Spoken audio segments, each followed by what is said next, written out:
السلام علیکم ورحمۃ اللہ وبرکاتہ۔ بسم اللہ الرحمن الرحیم وبہ نستعین وصلی اللہ علی رسولہ النبی الکریم، اما بعد۔ ناظرین، آج ایک موضوع کے تحت میں آپ کے سامنے لب کشائی کرنا چاہتا ہوں، جس سے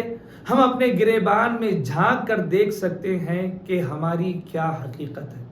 اور ہم کتنے فساد کو برپا کر رہے ہیں۔ انسانی زندگی میں ذاتی اختلافات کا ہونا زندگی کا ایک حصہ ہے، لیکن ان اختلافات کو بنیاد بنا کر انسان سے اختلاف کرنا معاشرے کو تباہ و برباد کرنا ہے۔ پچھلے زمانے میں اختلافات کی وجہ رائے میں مختلف ہونا تھا، لیکن اب اختلاف محض تعصب کی وجہ سے ہوتا ہے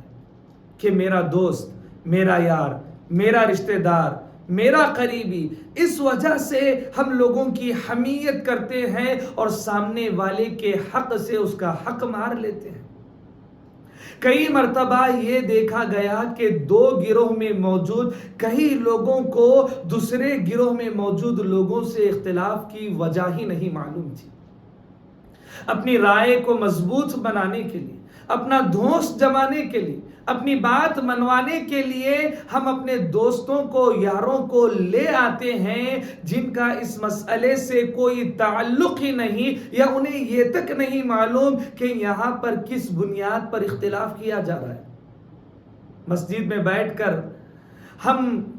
اپنے مسلمان بھائیوں کی غیبتیں کرنے لگ جاتے ہیں، برائی کرنے لگ جاتے ہیں، ماں اور بہن کی گالی دینے لگ جاتے ہیں، لڑائی جھگڑا کر کے مسجد کے احترام کو پامال کر لیتے ہیں۔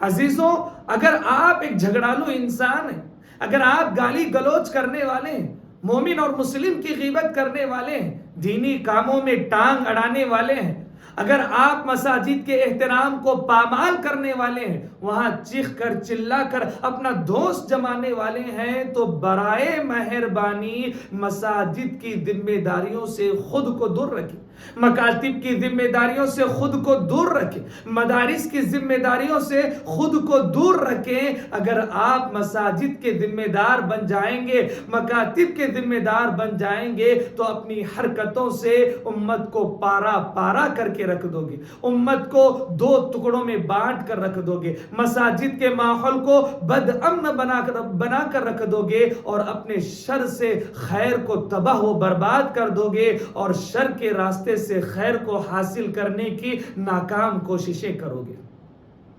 ان لڑائی کرنے والوں کو، جھگڑا کرنے والوں کو، مساجد کے احترام کو پامال کرنے والوں کو دیکھ کر دل سے یہ آواز نکلتی ہے کہ میرے دل کے کسی کونے سے ایک معصوم سا بچہ، میرے دل کے کسی کونے سے ایک معصوم سا بچہ بڑوں کی دیکھ کر دنیا بڑا ہونے سے ڈرتا ہے۔ یاد رکھو، خیر کو خیر ہی سے حاصل کیا جاتا ہے، اور اگر تم دیکھو کہ تم کسی کار خیر میں لگے ہوئے ہیں، لیکن اس کار خیر کی انجام سے پہلے شر ہو رہا ہے، فساد ہو رہا ہے، لڑائی اور جھگڑے ہو رہے ہیں، تو سمجھ جاؤ کہ تم شیطان کا ایک ہتھیار بن چکے ہو، اور شیطان تمہیں اپنا کھلونا بنا کر اپنے مقصد میں کامیابی حاصل کر رہا ہے۔ اور اگر اس شر سے تم نے خیر کو حاصل بھی کر لیا، تو تم اپنے عہدوں سے دین اسلام کو برباد کر کے رکھ دو گے۔ پھر تمہارے لیے یہ کہنا پڑے گا کہ تمہارا سونا تمہارے جگنے سے بہتر ہے، اور تمہارا مر جانا تمہارے جینے سے زیادہ بہتر ہے۔ متحد ہو تو بدل ڈالو نظام گلشن، متحد ہو تو بدل ڈالو نظام گلشن، منتشر ہو تو مرو، شور مچاتے کیوں؟ آپ